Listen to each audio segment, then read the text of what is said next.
I think this is it, dude. Yep, let's do it. We're rocking and rolling. All right. Well, Question 1. Do it. Yeah, let's just What is it? roll through these. Come on. Can we do this in 20 minutes? Yeah, I think so. Yeah. So this is your third time doing this with me. It is. I'm like a pro now. Or apparently the reverse. Exactly. It was so bad. I'm like, no, this can't go out into the world. And that is true. No, It is true. that is not true. There was I'm trying to think what really held me up from doing it. I know that I was still learning about video editing and yada yada yada, and then I felt like I was still trying to figure out the theme of the show. Did you edit shit though? I mean, did you get to that point? I even? never got to that point. But I was like, I don't know how to do this, so it seemed like just another barrier that was holding me back from moving forward with it. But dude, now I feel like I've gotten to the groove. I understand how to do all this. Yeah. Because with that first video I did with Ron, it was the editing took me 12 hours. 12 hours because I was going from like this camera to this camera, like, you know. And not only that, but there was audio drift. And I didn't line it up beforehand, like fix it because I didn't know how to. And so anyway, that took forever. And I just like wanted to die listening to it. Just like editing. It was so tedious. And then I found out, I can just like line this up real quick, do a quick, just like select split screen as the option. And now I can edit these videos, these little hangout session videos, and select split screen. This is something that's in iMovie. It's an iMovie, yeah. So it takes the two things and just gives one half of the screen and the other half. Yes. Huh. Yep. That's interesting. So yeah, I just line them up on top of each other, split screen it, make sure like the cropping is good, so we look decent, and then bam, there it is. It's so fast. Yeah, it's so easy. I guess so. I mean, all of Rogan's shit is done in the moment, like it's going out live. Yes, and I think so. I guess old young Jamie must be switching camera views in real time, which is cool. That's what I'd like to get to that point. That's a lot to manage. Oh yeah. Well, he's doing camera stuff. He's making sure everything's cool. He's like and then looking Googling everything stuff. up. Yeah, that's a lot to do. Dude, young Jamie. Yeah, where's my young Jamie? He deserves that $25,000 a year. When am I gonna get my young Jamie? I don't know, man. In due time. Yeah. In due time. Mm-hmm. But so for people watching and listening, this is my good brother Phillip. Mm-hmm. He's the man. Versus your bad brother, that old turd Chris. Exactly. Yeah. That real stinky turd Chris that no one likes. Yeah, that's my other brother. Everybody. Just kidding. But yeah. So I say, you already know what the premise is here. No theme. I'll ask you a few questions at the end, wrap it all up. Yeah. But until the meantime, dude, let's just fucking hang out. What do you say? All right. Have a little conversation. Wow, dude, did you work on that line a little bit? Dude, no, dude. That just bubbled up from the well of my subconscious, man. That wasn't even planned, bro. Oh my God. See, we're just flowing now. This whole conversation is just subconscious. It always feels weird when thoughts. people are drinking stuff on podcasts. It's like, I hate hearing you swallow stuff. Don't do that. Or they're like, we're drinking beer and we got to let people know about it. And it's like, I'm like, I hate hearing that. Stop. Please don't do that. Yeah. But I guess I am doing that right now. But you're doing it. But I am just trying to chug this as hard as possible You're because part of the I'm problem. tired. Yeah. Really? How much sleep you get last night? I don't even. How do you gauge that, man? I don't know. You wake up a little here or there. Right. It's hard to know. And you don't want to like wake up and then be concerned. Like, I don't want to be am like I looking at the clock. sleeping enough? What's happening here? What's right. happening? You don't want to do that. Last thing you want to do. Exactly. Yep. Yeah, I feel like I slept okay last night. Dude, I tell you what. I was going to tell you this a little earlier and I didn't. But I'm going to tell you now. I had yesterday I had such an awesome day. Dude, I just felt so good yesterday. Just almost just like just vibrant and bright and just like, oh my God, like grateful and just loving life and feeling good and feeling generous and just like all these awesome and just positive. I feel like I don't trust any of this, dude. And so I started off, I got coffee with Ron in the morning. That was cool. And then I rode around my bike and I just like did a bunch of different chores, like knocked things out. Yeah.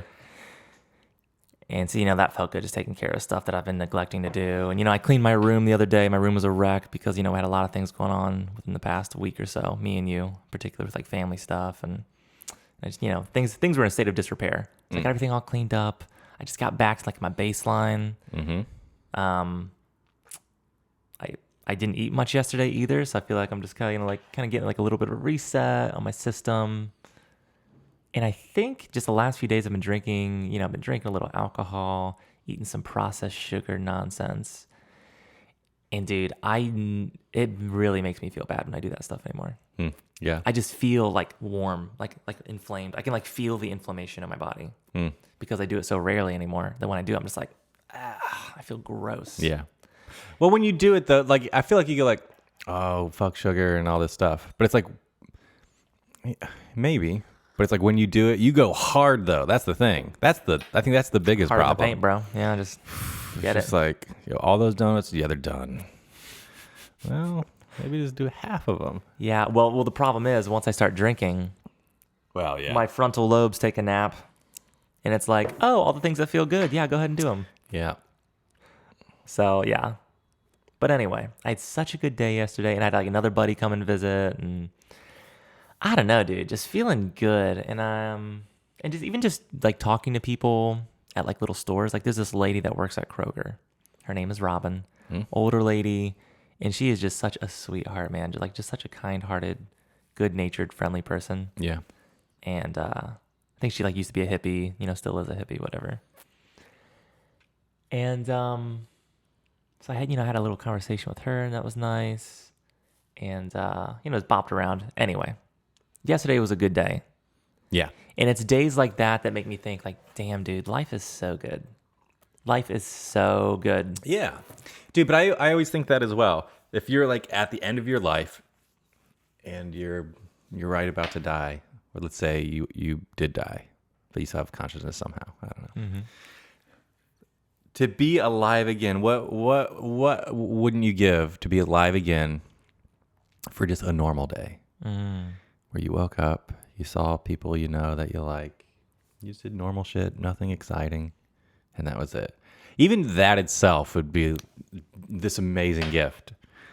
So, yeah, life's pretty cool, man. Yeah. Even just the normal days are pretty cool. Yeah. And I think we take it for granted a lot of times. It's hard not to. Because you just get into This is the all I routine. know, man. All I know is being alive, so I don't know not being alive to compare it to. Yeah. Well, it's kind of like when you get really sick. Yeah. And then once you start feeling better, you're like, whoa, man, I really appreciate feeling good. Right, yeah. Because you know how bad it can be when you have like the flu or something. Mm-hmm. But yeah, we can't die and then, I guess some people do die and come back. Yeah, maybe. Right? They flatline. But that just comes down to the definition of death. I don't know. Right. What is What is death true exactly? death? Yeah. Oh, I'm however like, you wanna define it. at least flop 24 hours on there, and then I'll consider it real death. You know what I mean? Yeah. Like, you ain't said some words for 24 hours, and your heart's not beating. All right, that's dead. Mm-hmm. Yeah. But if you just stopped breathing and your heart stopped beating for like 30 seconds, Yeah. I mean, that doesn't sound great, but I don't think you're dead yet. True. So I don't even know what all the stuff that they're measuring. They call them vital signs, right? What is that all? What does that even entail? I guess just the pulse, just a heartbeat, right? Is that it? Is that the only? Right. I thought it was vital signs, yeah. Plural. But I would think if all those are done, Brain activity. it would seem like one of them. Heart, brain, Farting regularly. boner. That's probably one of them. Like you popping a bone, or is it? Check his dick, quick! He's dead. No, It's shriveled Mom, up. check his dick. Oh no. Yeah, that might be one of them. I think so. We'll have to ask a medical professional one of these days. Yeah. Yo, doctor, how high on the list is the boner when you're checking vital signs? First thing. I like it. Oh man. But yeah, and I was having a conversation with a friend yesterday, and we were talking about death and whatnot. Yeah. And I was telling him, I don't know when it happened exactly, but I'm now at the point that I'm not afraid of death. I used to be afraid of it, of the unknown, uncertainty, and like, there was fear. I don't even have fear anymore. Like I have a healthy fear of dying. Yeah. Because I don't want to die now. Yeah. I'm gonna live to 120. So I'm ready to die at 120 at least. Maybe maybe I'll live like another decade or two. Who knows how I feel? It depends on my mood at the time. Like, should I do it now or not? I don't know. But dude, not being afraid of dying, huge. Yeah. Just like in your general state of well-being, how you feel. Yeah. Yeah, It's I'm like not one less afraid to thing- die. I was never afraid to die. Hmm. Just more sad to die. Yes. I still feel that a little bit. A little bit, yeah. But Or yeah, I feel like, sad when I think about people I love. I would only be dying and- afraid to die if I thought like something weird was going to happen when that occurs, right? Something weird might happen though. Could, but I'm not But like, I'm not going to stress about oh it. 'Cause I no, don't I'm going know. to get a pitchfork nonstop. I don't think that's going to happen. So Yeah, yeah, that's good. yeah, it's preferable. It's good not to It's have that preferable. belief. Yeah. Yeah, sure. But anyhow, Going back to what I was talking about yesterday, feeling so good, dude. This gratitude stuff. So I started keeping a gratitude journal back in February, right. and I've been starting to, I guess you could call it pray. It's really basically it's like doing affirmations or like wishing or hoping for certain things and like doing it in almost like a meditative state.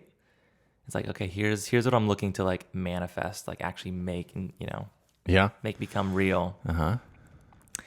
And yeah, I was on some like prayers and stuff and like meditation stuff. And dude, when I feel that, I just feel like so in tune with myself anymore. Damn, dude. Or if I don't do it for enough time, I feel kind of like out of sorts and I'm not as like loving and kind to other people or to myself. And I just feel off. Like, don't feel as positive as I want to be. Starting your own cult of one right now.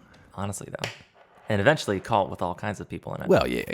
But like a healthy cult. One where it's like, yo, Give me your money and Yeah, give me all your money. That's very healthy for step me. one. Healthy for my bank account. Yeah, because it's getting fat. No, I want to start a cult where you can join, and if you want to leave, peace and love to you. We love you. We'll always love you. You'll always be one of us. But yeah, go do your thing, live your life. And also, That's what we tell you up front. But yeah, right. And then also, there's not one necessarily like belief system you have to buy into. It's like as long as we have like similar values. this is called having friends, though, dude. I know, right? So basically, Yeah. I just want to have like a friend cult. But it's not really like based around an ideology or a belief system of any sort. Even though there's probably a lot of overlap between that, just like because those are the kind of people I'd be drawn to, probably just people of similar beliefs and ideals and values. Okay. Yeah. Compound on 1,000 acres, something modest, very simple. Dude, anytime you start saying compound, I go, right. And that is when we start sounding creepy, dude. Oh yeah, but I don't want to do anything creepy though. I say that now. Well, yeah. Dude, once you get all that money and all that power, dude, that's when the creepiness starts rolling out. And you know what? I think that's the hard thing about becoming really successful. This is all conjecture, of course, Because we got no experience with that. Exactly. But it's like once you get in that position of power where you have power and money and fame and whatever, like influence, you can't empathize with the normal people anymore. Right? I assume. Yeah. And so once that happens, it's easy to start to like get into your own little bubble. You're living your own little world and you're rubbing shoulders with all these other like elite people. Well, even more It's than easy that, to get out of touch. Even more than that, I think, I say something and someone's like, no, that's not right, dude. So you're checked all the time. But when you're reaching these higher levels, particularly if you're talking some cult level nonsense, you're the spiritual leader. No one's going like, no, motherfucker, listen up. Right. That ain't the way shit go. Dude, that's what I want though. I want it to be done. Dude, that's the way to get completely out of control. Do you know what I mean? Like no one ever says, hey, no, that's not right. Oh yeah. No. I To never be checked. I'm saying ever. I do want people to check me. I want people to check me the rest Really? of my life. Oh yeah. Okay. So this might be a good Thought segue. you were trying to stack some bills here, bro. God, you're messing up. Right. Let's talk a little bit about Good this. What do you little say? book. So in this book is called Principles by Ray Dalio. Ray Dalio is a billionaire hedge fund investor. Built his own business. What is it? Bridgewater. Associates. Yeah. And so he talks about having an idea meritocracy. And basically that is the best ideas win. And so they have like radical transparency and radical openness and honesty at the company. And it's uncomfortable for a lot of people because you're calling people out on like, yo, you did this. I think you could have done it better. It's like you're rating people and all these different, characteristics and whatnot. You already know this. I'm just mostly saying for people listening. And then, but I love the idea of an idea meritocracy where it's like, yo, you got like these higher ups and they're like, yo, here's what we're thinking. But they crowdsource it. What is everybody else thinking? What are your thoughts? And they go to like this rigorous challenge, like, okay, what is the best, path forward? And so it doesn't matter if you're a higher up. Like you're encouraging people to challenge you. Yeah. And you'll be bummed out if they don't challenge you or make you, double think what you think the right answer is. Do you think you could work at Bridgewater? If I had like financial background and like had those skills. Yeah. Uh-huh. Yes, I think I could. Do you think you could? I would like to say yes. I think it'd be hard at first. It would definitely be hard. What They he say it says takes it- like 18 months normally, Yep, for people to adjust Get to used that to sort of it. environment. but they have a pretty high turnover rate of people who can't take it. But people who do like it love it. Yeah. Well, think how great it would be if you could have relationships with people to where they were holding you accountable all the time. That'd be kind of nice. It'd be nice and terrible at the same time, dude.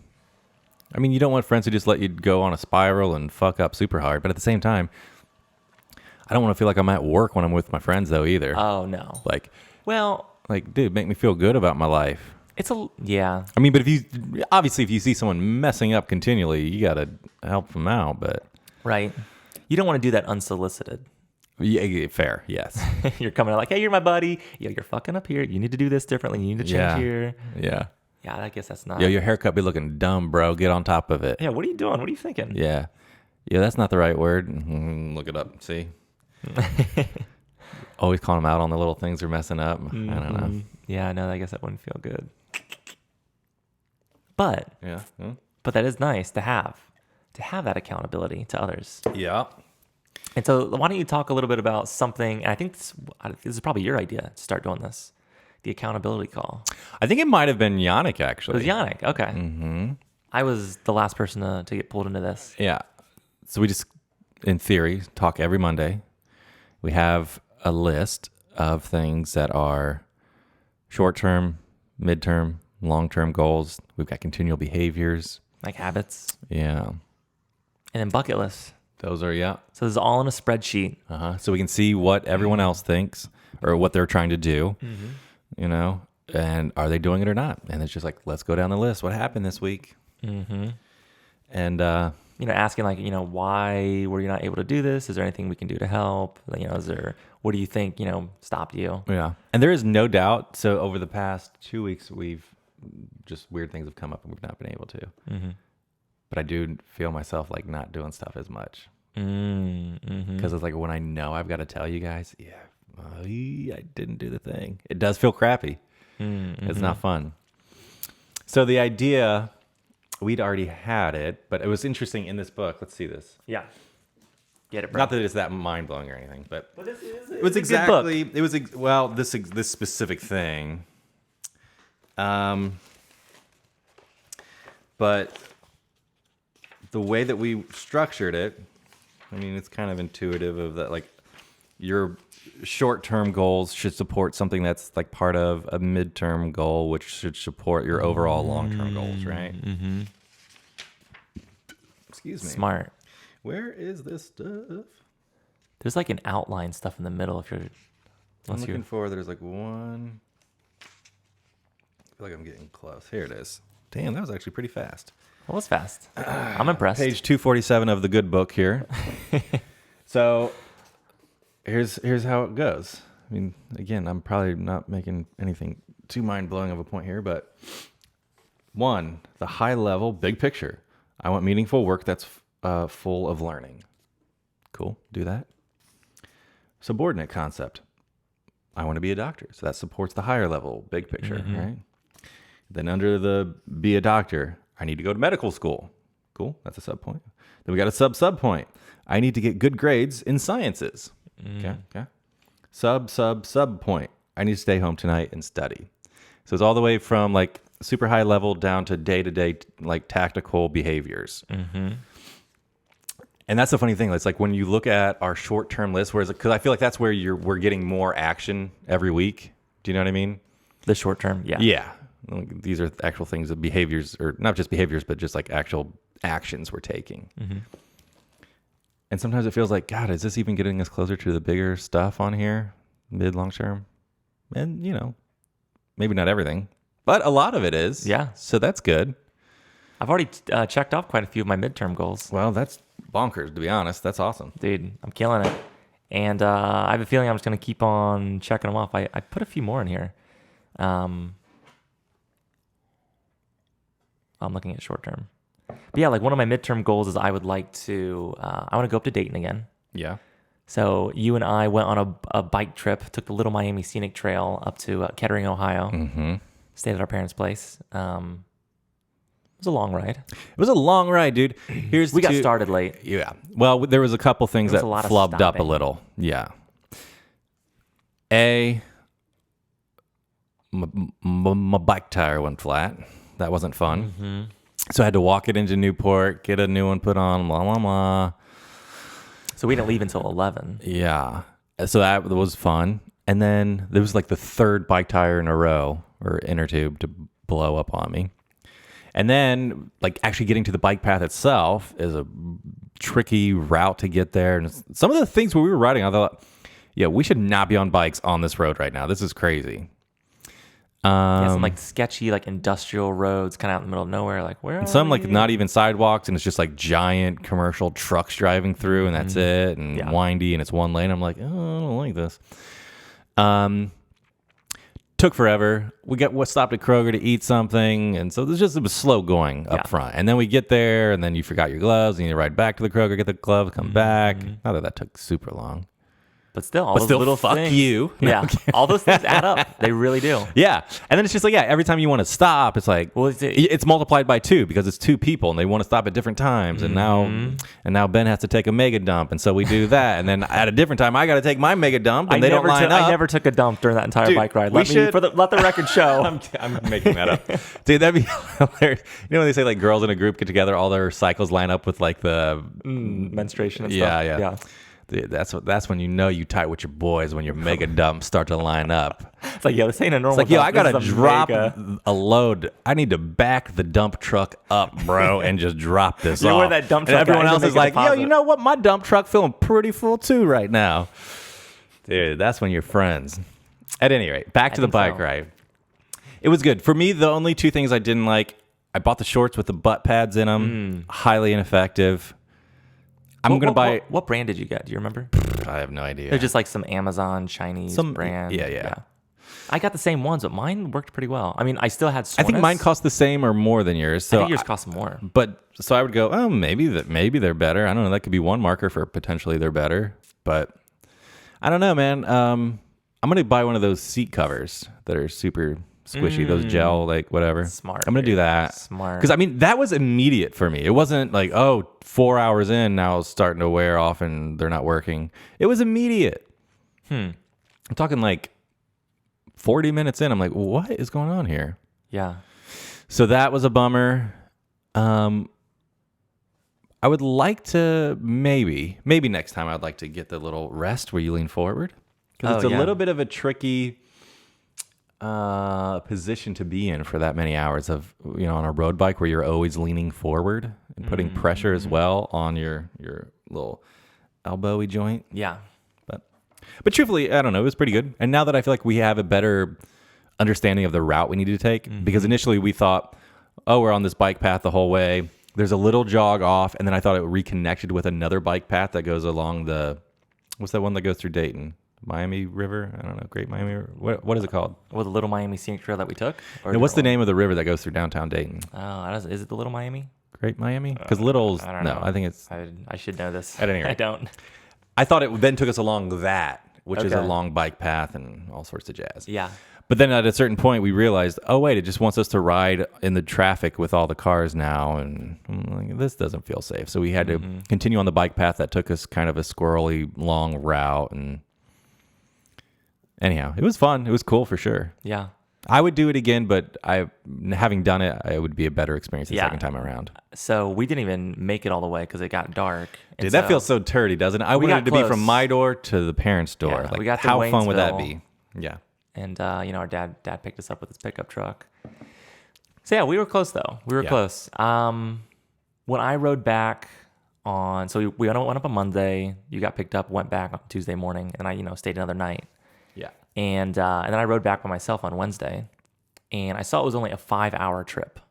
So there must have been more downhill going from Dayton to Cincinnati. And you really realize that on a bike, even the slightest incline or decline, it's a mega difference. You would never notice it in a car. And so I'm like, okay, this is only a 5-hour ride.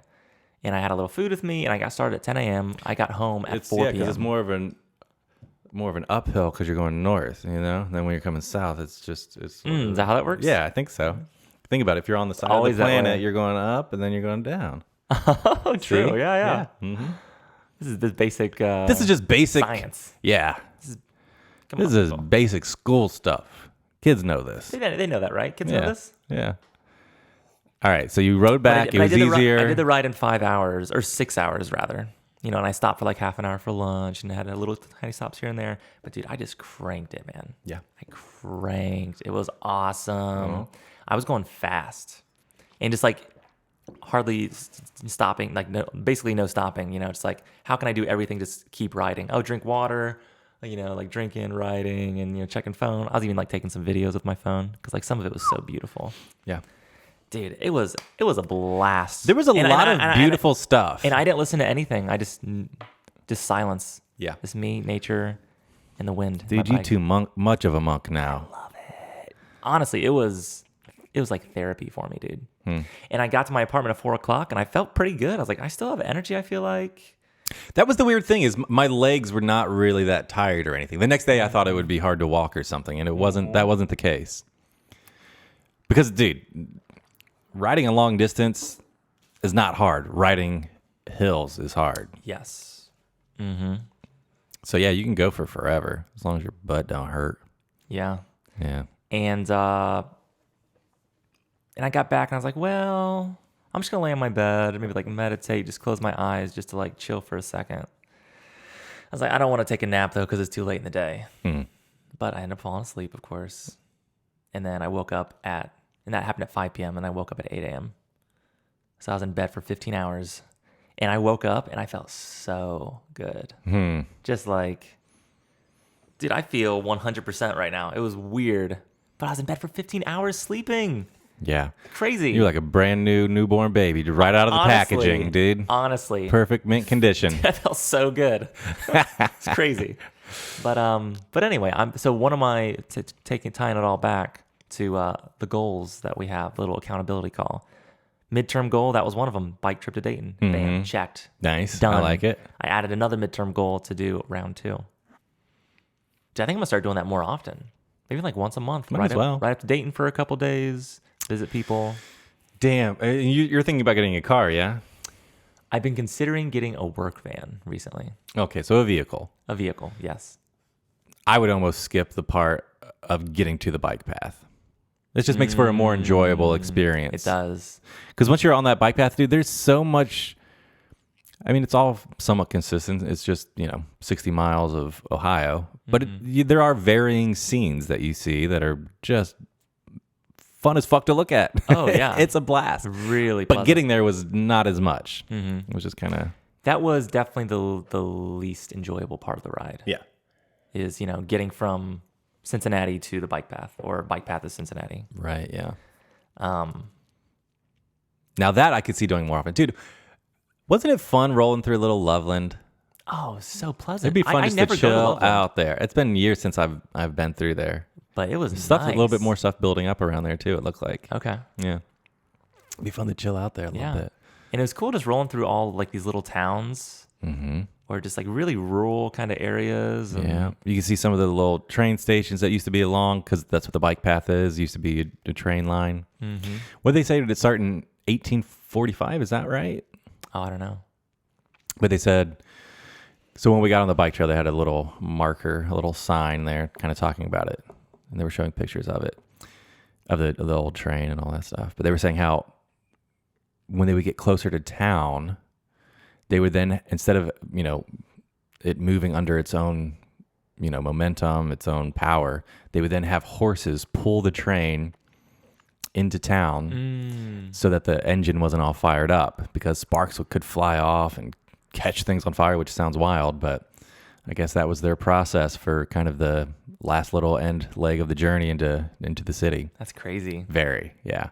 How many horses would you need to do this? You would think a lot, because all these cars on it. I mean, I don't know how long. I think it was it just for passengers? Oh, I don't know. I mean, That almost seemed to make more sense, maybe. I feel like that's what it was. So hopefully that wouldn't be quite as heavy, and it wouldn't be 100 cars of people or something. Yeah. You know what I mean? Whoa. Yeah. So pretty neat stuff. But Yeah. that's why it's mostly flat, because with trains, that was the ideal grading, of course. Mm-hmm. Some of the cool things we rode by. That juicy old factory. Yes. So just a little north of Loveland as you're going up, I don't know what, another 20 minutes or 30, I don't know, 30 minutes. Mm-hmm. On the right side there's a beautiful, beautiful old factory, just perfection. They could have used it for Willy Wonka's factory, or, like Doris on Call of Duty. Exactly. You can make it a real life version of that. Yeah, play some laser tag in there. That is a good idea. That'd be really cool. Yeah. But, beautiful old tower, all this stuff, it's just, you would never build it like that today. It would just be a little bland box. Mm-hmm. That place is beautiful, and they're doing something. They're rehabilitating it. I don't know if it's a brewery or something else, but all right. What else was cool to see? Go ahead. I was gonna say just nature, man. I saw a lot of chipmunks. And A lot of squirrels and chipmunks deer. running I passed some across the deer. path. Yeah. I passed really close by one deer on my ride back. It was just chilling there. I'm just like, yo, what up, deer? Yeah, they're not afraid of It was people. Super, like only a They're couple used feet to away us. as I zoomed by. Mm-hmm. Yeah, what up? I saw a lot of different, little farmy type houses, but there was one in particular I liked a lot, where it had it was an old building made of stone, and you can tell there was an addition added later, wooden siding, all natural materials. Mm-hmm. It had a little barn out back and had a nice field all around it. But that's the ideal for me.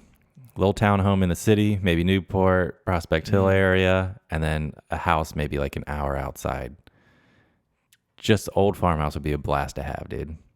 Yeah. It doesn't have to be big or crazy, nothing wild, but it'd be nice. Maybe get one with a silo even. And you could Silos, just go in the silo. We were Lay talking on the earlier about ground, tall go- ceilings. Yeah, lay flat on the ground and look up. Uh-huh. Well, when we were little kids going into Grandpa's silo on his farm, that was always a wild experience. Oh, yeah. Crazy echoey and all that jazz. And there was a ladder inside or on the outside? I'm trying to recall. I'll probably get this wrong. But I feel like you could go in, and it may have, the ground inside it, maybe it was lower than the ground outside of it.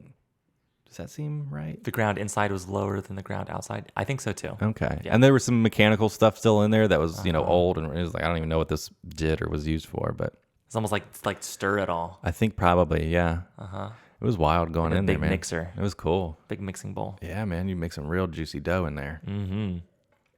Yeah, I think a farmhouse, little country house would be sweet. Oh, dude, it'd feel great. And I feel like that's basically, you want the same thing I want. I want a little place in the city or like close to the city. Mm-hmm. And have little places a little more rural, secluded. I can go out, have some privacy, just like chill Yeah. in the nature. Mm-hmm.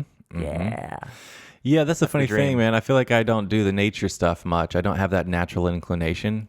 And then when I get out there, I go like, all right, this is okay. But I suppose this is acceptable. but I think I probably actually do deep down like it better than I even realize I do. Oh, yeah. Dude, you're hardwired to like it. But yeah, truthfully. Well, and I think the more you do it, the more you're going to crave it. Just like anything. The more you do it, the more you want to do it, just because it starts to become comfortable not to do the thing. Yeah. Yeah. Dude, and it'd just be sweet to have some max level volume out there, not worry about neighbors, and just get wild. Oh, yeah. Set up a big sound system and just crank it. You're like just chilling in the field in a lawn chair. Right. With all your acres around you, just like turning the That's the volume thing up. for all the years. I always talk about it. That for all the years that I've had that AC30, that Vox amplifier. It's like an old, well, it's a new tube amp, but it's like old school technology. And all people say is the louder you turn up a tube amp, the better it sounds. And I've never been able to do it. Dude, idea. Just had an idea. So why don't me and you start a band? Okay. Which we already Done. kinda- Go for it. All right, yeah, got it. Check that box. And then we go out and we like go jam in some field, and you crank that all the way up. Yeah. You take that somewhere to like a local music shop. You're like, yo, this only goes to 10. Can you tweak it so it goes to 11? Yeah, I need more. Just more. Yeah. Just give me more. What would please. you like us to do to your amplifier, sir? Just the things. Make it Do extra, it. please. Okay, That'd and be then sweet. Yeah, me and you. is this the Party for the people, is this dude. the theme? Is this or this is just for fun? Just for fun. Okay, yeah, I like that. And then we have a band too, and that'd be fun too. Yeah, But yeah, go out to some open field, get a little show going somewhere. dude, I think it'd even be Some sweet people just to have go out some there. land. Don't even, dude. No show for people. It's just you and me go out there and do a whole show, and then just pack for it up and go ourselves. home, dude, and just play it for the field. Dude, That'd be for kind the of birds. fun. Yeah. I think the animals would really They'd be like, appreciate "What that. the fuck is going on? They'd be freaking out. This amp is at 11." Yeah.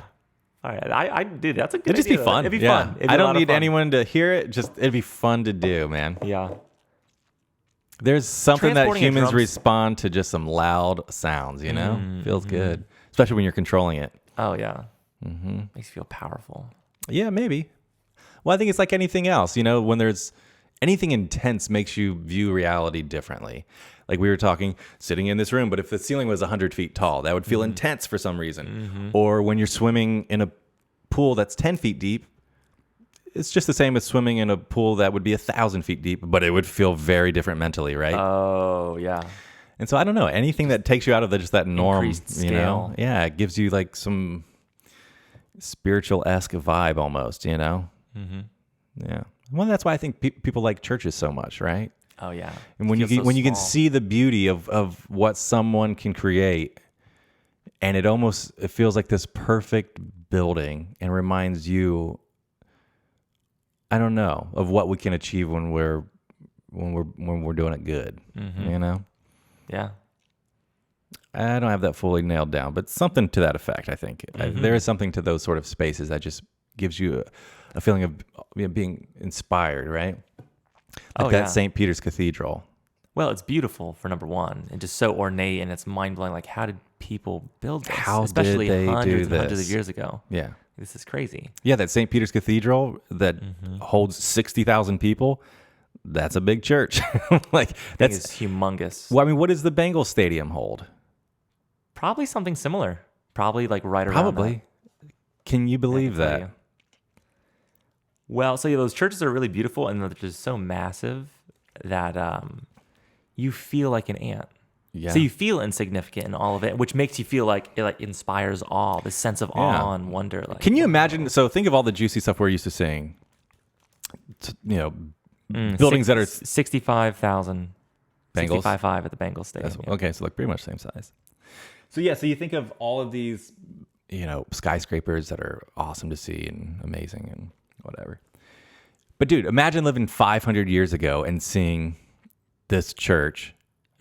You would think, yeah, this has to be something God related here, man. This is bonkers. How could this be done? How is this reality?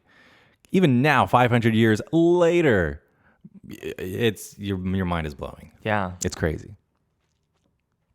So yeah, you can definitely see how like, yo, I need to follow what these guys are saying because this shit is wild. They must have something figured out. They know something I don't know. Yeah. They got that straight pipe connection to God's brain, dude. This shit is weird.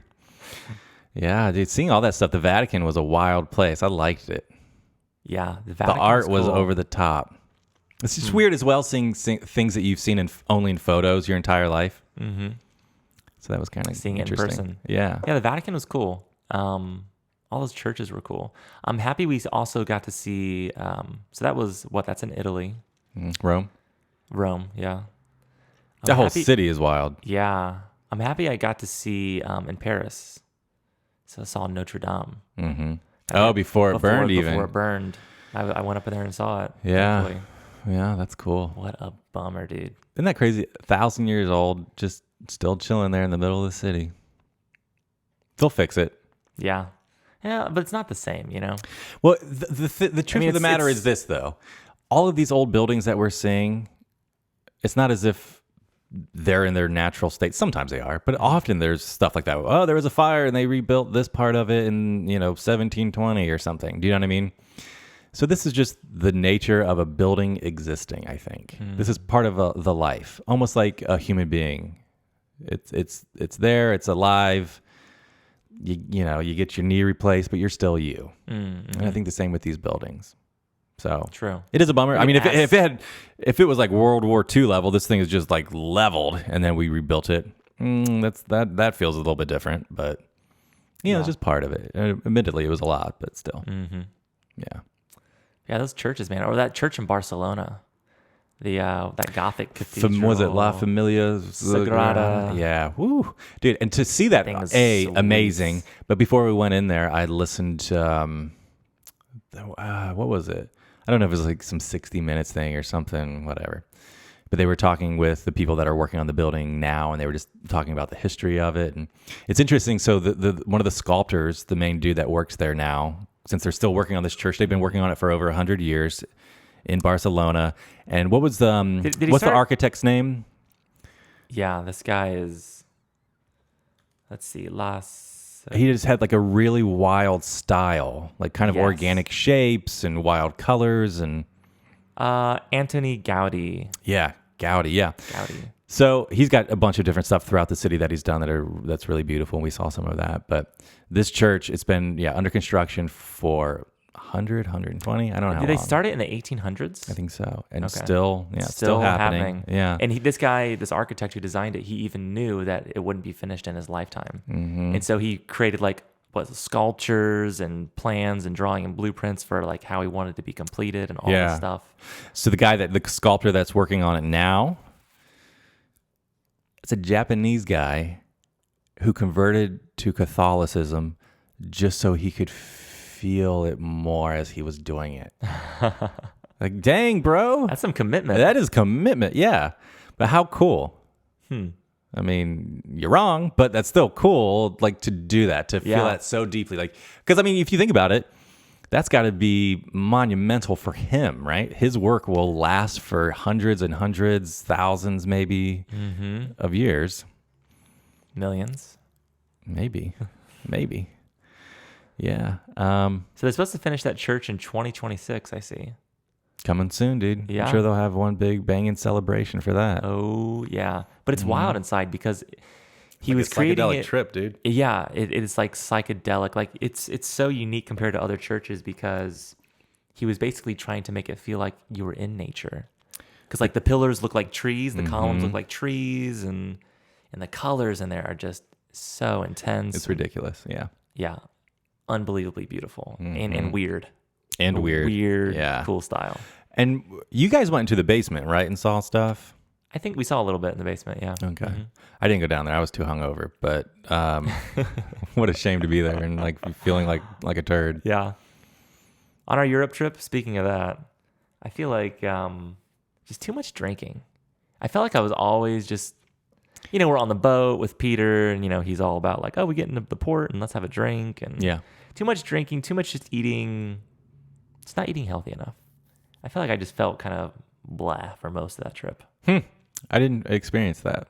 But you know me, I'm the hedonistic one here. True. You're the monk, and I'm like, all right, yo, you're not having that? All right, that was all yours too. You're that kid at the table, like, lunchtime, like, hey, you gonna finish that? Or, oh, yeah, I'll take that. I'm more like, yeah, all those beers? Yeah, well, what's up? No, I mean, I guess maybe I don't even remember truthfully, specifically, if I felt blah throughout it because of drinking too much. But yeah, I look back and I go, well, no, I felt fine about it. I mean, it was a great experience. Oh, unbelievable experience. Yeah. First rate, dude. Yes. Next time, I think I want to be a little more healthy, though. Because I just feel more energetic and good. Dude, that's why you just do some Adderall and you don't have to worry about your health. True.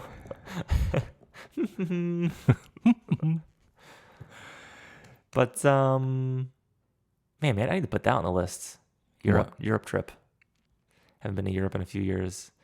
Next time I go to Europe, though, I want to do backpacking.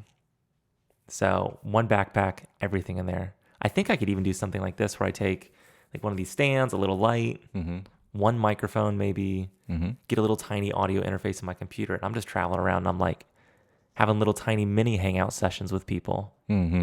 Just like, oh, you're a little shop owner in this cool little town in the middle of nowhere in Switzerland or like whatever, wherever I'm doing. Whatever. Sure. That'd be sweet. Yeah. That's going to happen. Writing it down as a goal, man. I'm trying to think of how I would want to do it next. I'd like to go a little more juicy level. A little more posh. Yeah, maybe. I think so. Yeah, I think I'm still in that phase of my life where I just want to be a little more adventurous and do things that are a little more risky and just out there. Give me a few years. I'll probably be like, all right, I guess I'll take my private jet to Europe and then, get my yacht out. And Yeah. One of these days, in due time. The odd thing is, though, I feel like there's so much of this country that I've still yet to see. Yes. There's a lot here to do. But totally. yeah. Well, dude, that's why I want to buy this work van. I can transport stuff like my drum equipment, then I can also live out of the back of it, do a little traveling, hit them all the national landmarks, major cities. Yeah, I'm trying to think. National Just the other parks. day, so I think it was someone, they were saying someone at Market Wines is someone who goes there a lot. The husband and wife are creating their own van. Oh, really? For their They're building van it out life and stuff? situation. Yeah. Nice. I didn't know who the people were, but That's sweet. yeah, some people getting at it, man. I don't know if they're like middle-aged or something like this. I was considering that at one point, like putting the installation and then build it out, yada, yada. I think at least my first trip, throw a mattress in the back. Because otherwise like, that project just becomes too long and it prevents you from doing what you actually want to do. Exactly. And what if I go out and I'm like, maybe I'm not into this as much as I thought I would be. Well, good thing I put all that time and energy and money into like building out the back of it. Right, yeah. Yeah. So the first time it's going to be just down and dirty. Dude, if you just Cooler, literally mattress in the back. installed All right. something where it just had a couple plugs you could utilize, you're fine. And that's what I want. Maybe get like a bank of batteries or something. Like maybe like get 1 or 2 car batteries, just chill them in the back, and you can hook up to outlets to that and stuff. Yeah, I'm trying to think. What is it you actually like? What are the bare necessities, right? You would need some running water of sorts, or just like a big 5-gallon container jug of water. Yeah, that'd probably be more than enough. Showers? Hot Do you even plate, care about something that? to cook with, propane thing. You could do the propane, or you could even just get one of those induction burners. Those aren't very much. You don't have to worry about gas. A lot of electricity though. Yeah, they do. Yeah, maybe not. So Okay, yeah. So just a little burner, whatever. little cooler or something for keeping, buy some ice. I could get a little mini fridge. I don't even know if I want to deal with that. You could even That'd take get too much energy too. What about that cooler Yannick has where it plugs it in? Where you want to have the ice in it, but then it helps keep it like at that temp? That cooler did not work very well. Well, it's not supposed to bring things down to temp. It's like you're Just to supposed to put them maintain. in. They're supposed, maintain. Gotcha. I don't know. It's pretty small. You would need something bigger anyways. Yeah. Okay. So you need something to sleep on that's not terrible. Dude, if you could just hang a hammock in the back of that. I thought about Hammocks this too. are pretty comfy. And think of how much space you would save by doing that too. Yeah, not some big mattress or whatever. It would be nice to have like a little something that I could sit on, maybe like a little meditation pillow or like cushion. Just because you do want to chill in the back with your laptop or whatever, you do want something soft to sit on. Yeah. But yeah, it doesn't have to take up a lot of room necessarily. Mm-hmm. That'd be cool. What else do you need to live? It would be nice to have a bicycle with me. And I don't want to store it on the outside of the vehicle, but having it inside would take up so much space. Yeah. Unless you put some on top of the van. Like a bike Are there rack of any sorts. bike racks that on a van with a big door like that? You probably couldn't put one of those ones like we have where it goes on the back of the vehicle. They're probably, or you could get ones where it comes from the trailer hitch. Have you seen those? Yes. That would be a good Those spot. are nice. There you go. Those are nice. Yeah. I've seen these people who have these big Sprinter vans. And, those are pretty tall. And so what they'll typically do is they'll, a lot of people put the bed on the back and it's like raised up. And if you open the back doors of the van, there's a bunch of storage there. Like, like all compartments and stuff. And people have even put in like 2 spots for bikes. And you can just like pull it out and both the bike slides out. And you can like fit the bikes in there. And then on top of that is like your mattress, and some space, a few feet between the roof of the ceiling. But those Sprinter vans are tall. Are you able to stand up though after that? You can't stand up where the mattress is. But, once you go a little further to the front of the van, there's like room to stand and like. It's so cook funny and how whatever. there's apparently something so intriguing about traveling the country in a van, as if this is a new idea. Isn't that odd? Mm-hmm. It's called a mobile home, dude. We've been doing this for forever. Yeah. You know what I mean? Well, it's just trendy. Yeah, but don't why know- is that? It's just a mobile home. You made a mobile home. Isn't that odd? Maybe it's just because it's just different enough to be interesting. I don't know. Or the DIY aspect of it. I don't know. Well, But I people really guess- love those Volkswagen ones too, don't they? Yes. Those ones where they were actually built out that way, right? And the roof even pops up for. Oh yeah, what are those? There's a name for those. I'm not sure. Dude, those are so cool. Yeah, they're neat. I think they go at a premium these days. Oh, I'm sure. Volkswagen, I saw maybe like a year ago or something. They're creating a new updated version of their van, Yeah, and it's electric. Mm-hmm. Has that come out or no? I don't think it's out yet. And I was thinking, dude, that would be sweet. Vito And I think bus, man. and I think like the front chairs even like swivel around and stuff, and they thought things through with it. It was really nice. It's deluxe. Yeah, give me Dude, something do like it. that. Yeah. I'm sure it'll be pricey. Yeah, maybe. Yeah, I'll start off with like a little $2,000 van. Do it, dude. It just matches in the back. Like, all right, there it is. Hopefully it doesn't break down on me, but it probably will at least once. Mechanical issues when you're driving thousands and thousands of miles. Yeah.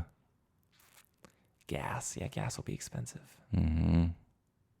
So it goes. Yeah. Well, you would think it would almost be lower or the amount of money you're spending on gas, better miles per gallon on something like that, where it's stripped down on the inside, just less weight that you're hauling around. Mm-hmm.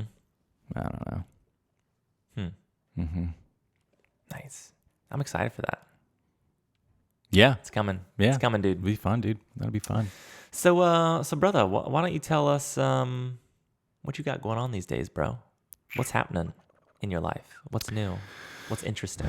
Just transitioning a little bit from working at the bar, at Vodka Bar, kind of helping Sarah get things, tightened up a little. Just doing a little design work for her, probably still going forward. But I think as far as like actually working there, done. Yeah. And then going back to the day job stuff, but mostly from home, not entirely. Doing that nice. 4 days on, 3 days off. Dude. So that'll be Ideal. good. Yeah, that'll And these be real aren't good. these aren't 10-hour days. These are 8-hour days. Well, technically 7.5 hours. Ah. Yeah.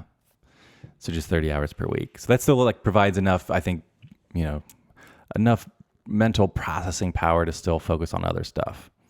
Because otherwise, I mean, you work full time, dude. You come home. You just Right, you just want to relax, man. You want to chill out. No one's like, now let me work on a passion project now. Hey, some people do, but Some people, but most people don't. Most people think about it and don't. they're like, ooh, that takes. I've already expended too much mental Yeah, energy man, today. you just want to just chill out. Well, and think about that. If you can only make a certain number of decisions per day, right? You've already munched that up hours before you're getting home, man. Oh yeah, Yeah, you're not going to be that effective when you get home. yeah. It's hard, dude. Think if you had like a couple kids, and a Oh, mortgage my and all this God, stuff, dude. and you're working a 9 to 5, and then you're trying to start a business as well. It's like I don't want to work this job forever, so I'm going to try to do my own thing. Yeah, Where would you find the time to do any of that? it's hard, man. Dude, And to do it repeatedly, day after day. I mean, Just well, grinding like away. when I was doing, when I was working last time, and working all kinds of hours at the full-time day job, and then doing the enjoy stuff, yep.